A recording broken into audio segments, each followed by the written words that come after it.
സുഹൃത്തുക്കളെ, മഹാനവേ താജുല്ലുലമയെ അനുസ്മരിക്കുന്ന മാസമല്ലേ? അല്ലാഹു അവിടുത്തെ ദറജ വർദ്ധിപ്പിക്കട്ടെ. അതാ ഉറൂസ് നടക്കുകയായിരുന്നു. ഞാനവിടെ പ്രസംഗിക്കുമ്പോൾ കയറി വന്നു മംഗലാപുരത്തൊരു മുതലാളി, അതേ കണച്ചൂര് മോനുഹാജി. അദ്ദേഹം കണച്ചൂര് മെഡിക്കൽ സയൻസ് എന്നൊരു മെഡിക്കൽ കോളേജ് നടത്തുന്നുണ്ട്. മുജാഹിദായിട്ടല്ല കേട്ടോ, ഉള്ളാൾ ദർഗയുടെ ഒരുപാട് കാലത്തെ പ്രസിഡന്റായിരുന്നു. സുഹൃത്തുക്കളെ, വിദ്യാഭ്യാസ സ്ഥാപനങ്ങൾ അത് മുജാഹിദിന്റെ കുത്തകയാണോ?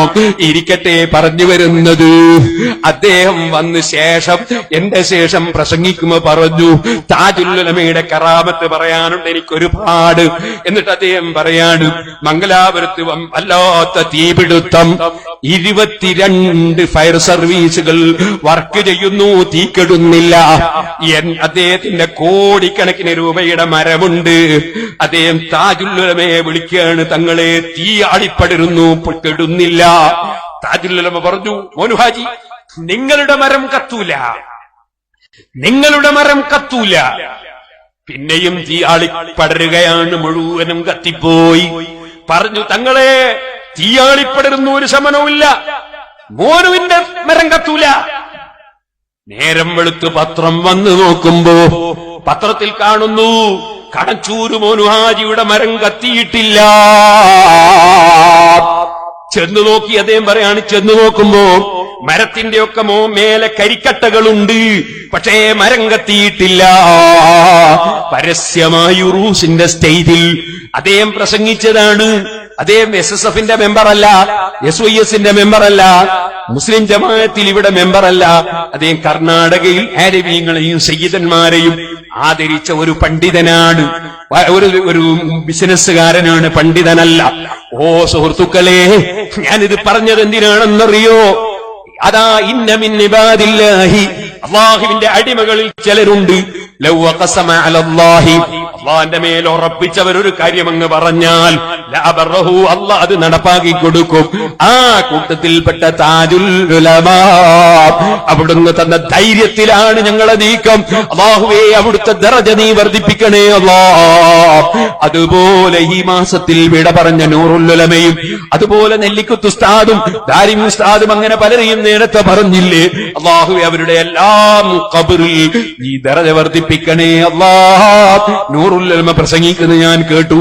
വാദപ്രതിവാദം നടക്കുകയാണ്. ഞാനും പ്രിയപ്പെട്ട അലവി സഖാഫിയും ഒക്കെ അങ്ങകലെ ഉസ്സങ്കടിയിൽ കാസർഗോഡ്. വല്ലാത്ത ബേജാറിലാണ് നൂറുൽ ഉലമ. എന്താ സംഭവിക്കുക എന്നുള്ള ബേജാറിലാണ്. നൂറുൽ ഉലമ പ്രസംഗിക്കുകയാണ്. ഞാൻ ശംസുൽ ഉലമ ഇ.കെ. ഉസ്താദിനെ സ്വപ്നം കാണുകയാണ്. ആ സ്വപ്നത്തിൽ ഇ.കെ. ഉസ്താദ് പറയുന്നു, അവര് പോയി വാദപ്രതിവാദം നടത്തട്ടെ, അവര് വിജയിക്കട്ടെ, പേടിക്കേണ്ടതില്ല. സുഹൃത്തുക്കളെ, ഇന്നും ശംസുൽ ഉലമയുടെ ക്ലിപ്പ്, അതാ നൂറുൽ ഉലമയുടെ ക്ലിപ്പ് കാണാം. നൂറുൽ ഉലമ ജീവിച്ചിരിക്കുന്ന കാലത്ത് പരസ്യമായി പ്രസംഗിച്ചിട്ട് ഒരാളും ചോദ്യം ചെയ്തില്ലല്ലോ. ഞാൻ പറയട്ടെ, സുന്നത്ത് ജമാഅത്തിന്റെ പണ്ഡിതന്മാർ, SSFകാരെ നമ്മുടെ പിന്നിലുണ്ട്, SYSകാരെ നമ്മുടെ പിന്നിലുണ്ട്, മുസ്ലിം ജമാഅത്തുകാരെ നമ്മുടെ പിന്നിലുണ്ട്. നമ്മൾ ആരോപണങ്ങൾക്ക് വില കൽപ്പിക്കാതെ, ചീത്തക്ക് പകരം ചീത്ത പറയാതെ, നമ്മൾ പ്രകോപനമുണ്ടാക്കാതെ, മഹാന്മാരായ സ്വാലിഹീങ്ങൾ പഠിപ്പിച്ച വഴിയിൽ തഖ്വയോടെ ജീവിച്ച് 5 വഖ്ത് നിസ്കരിച്ച്, വേണ്ട കേട്ടോ മുട്ടും പാട്ടുമായി തോന്നിവാസം ചെയ്ത് അതാ സിനിമാ നടന്മാരെ കൊണ്ടുവരുന്ന ഉറൂസ് വേണ്ട. മറിച്ച് താജുൽ ഉലമ ഉറൂസ് പോലെ മഹാന്മാരെ ഉറൂസുകൾ, അതേ ഇവിടെ നമ്മൾ മഹാനായ കുണ്ടൂർ ഉസ്താദിന്റെ ഉറൂസ് നടത്തിയില്ലേ, അതുപോലുള്ള ഉറൂസുകൾ വേണം. തെറ്റ് ചെയ്യുന്ന ഉറൂസ് വേണ്ട, അത്തരം നേർച്ച വേണ്ട.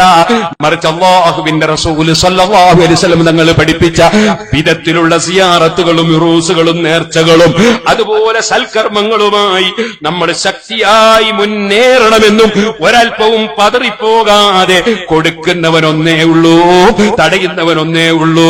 മുമ്പ് കോഴിക്കോട്ട് ഞാൻ ഓതിയ ആയത്ത്, ഫല്ലാഹു ഖൈറുൻ ഹാഫിളൻ വഹുവ അർഹമുർ റഹീമീൻ. ആ റബ്ബിന്റെ മേൽ തവക്കുലാക്കി ധീരമായി മുന്നേറണമെന്നും സർവ സംഘടനാ പ്രവർത്തകരോടും സഹകാരികളോടും ഗുണകാംക്ഷികളോടും സഹായിക്കുന്നവരോടും ഓർമ്മപ്പെടുത്തി.